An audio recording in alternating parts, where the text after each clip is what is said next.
পদত্যাগের বিষয়টা আসারই কথা না। খুব ছেলে মনে হয়েছে আমার কাছে। কেন ছেলে মানুষই বলছি, ধরেন আমি দেখলাম যে উনি 2-3 একেবারে জুনিয়র উপদেষ্টাদের ডেকে তাদের উপরে বেশ রাগ দেখিয়েছেন, কথা বলেছেন যে তোমরা যা করছো এইভাবে চলতে পারে না। তো এদেরকে তো উনি এরকম করে প্রম্পট করেছেন, উনি এদেরকে ফোকাস দিয়েছেন এবং উনি এরকম করে বলেছেন যে এত বড় একটা আন্দোলন করেছে তারা, তারপরে তাদের তো আরো বড় কিছু করবার আকাঙ্ক্ষা থাকতেই পারে, আমি তাদেরকে সেই কাজে সহযোগিতা করতে চাই।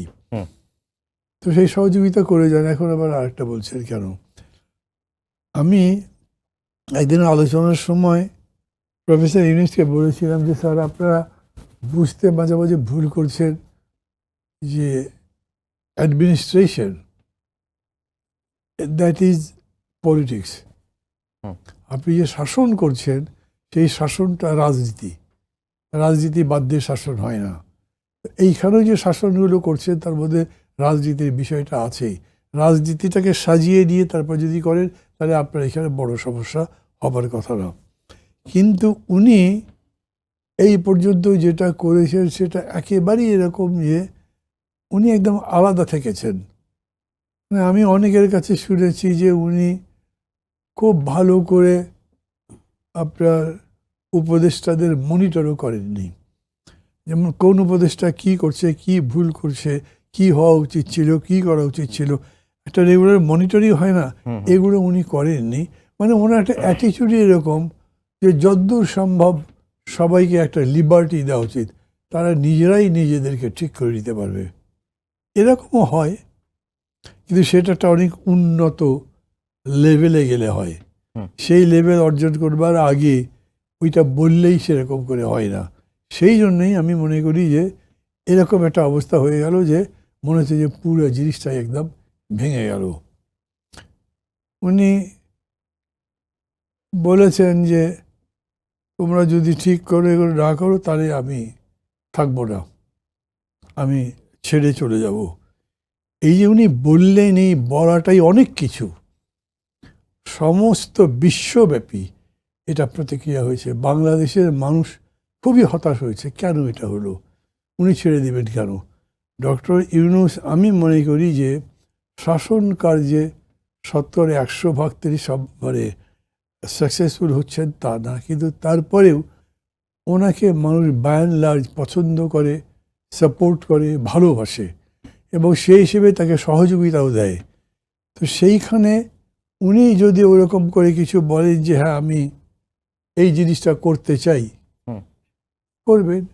এখন উনি যদি মনে করতেন যে না খুব ডিফিকাল্ট হয়ে গেছে, এর উপরে দেশ তো চালানো যাবে না, তাহলে তার উচিত হলো উনি সবাইকে ডাকেন, ডেকে বলেন যে আমি এই সমস্যা দেখছি এবং এই সমস্যা মোকাবেলা করবার জন্য আপনাদের সহযোগিতা লাগবে, আমাকে সহযোগিতা করেন, আমরা সবাই মিলে এটাকে এরকম একটা ট্র্যাকে নিয়ে আসি।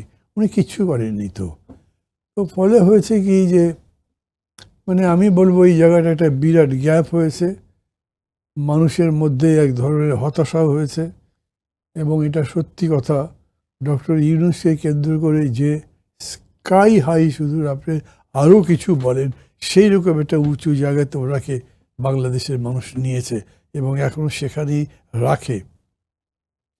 সেই জায়গাটা ধরে উনি বাস্তব পরিস্থিতির মূল্যায়ন করে দেশটাকে সাজিয়ে সামনের দিকে নিয়ে যাওয়ার কাজটা তিনি করতে পারেন নাই।